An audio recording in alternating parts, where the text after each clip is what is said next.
यादव जी के नामावा तू दिहला डुबाई के सारी भाई।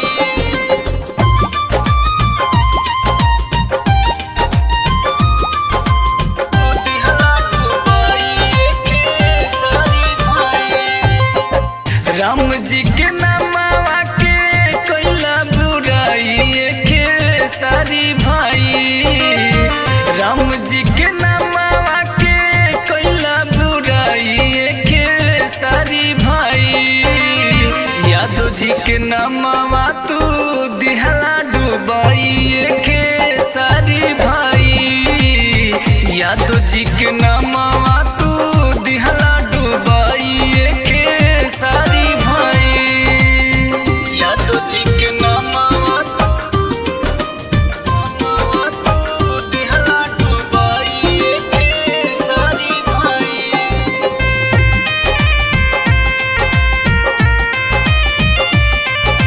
तू दिहला डुबाई के सारी भाई।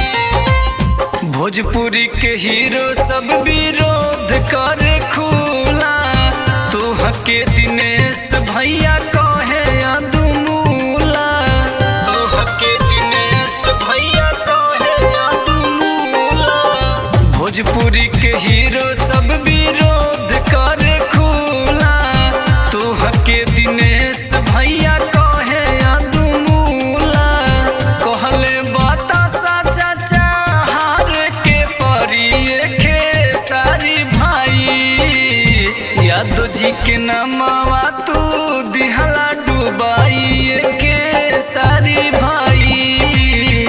यादव जी के नामावा तू दिहला डुबाई के सारी भाई। यादव जी के नामावा तू दिहला डुबाई के सारी भाई।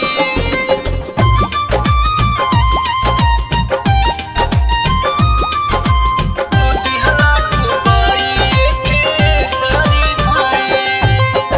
सिर जैसे रहला तू भैया हो दहाड़त।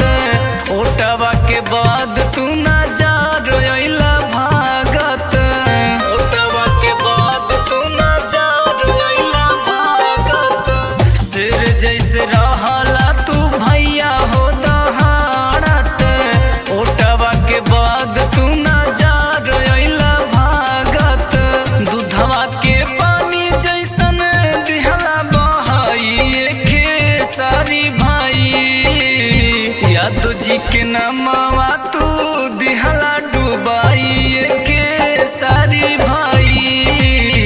यादव जी के नामावा तू दिहला डुबाई के सारी भाई। यादव जी के नामावा तू दिहला डुबाई के सारी भाई।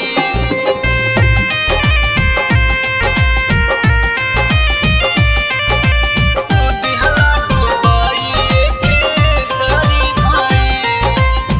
छोटी कुमारी तुह पे पड़ी गईली भारी। भैया बन गईला तू ता बड़का अहंकारी। भैया बन गईला तू ता बड़का अहंकारी। छोटी कुमारी तुह पे पड़ी गईली भारी। भैया बन गईला तू ता बड़का अहंकारी। बड़ बड़े लोगवन के कैला अपमान के सारी भाई। यादव जी के नाम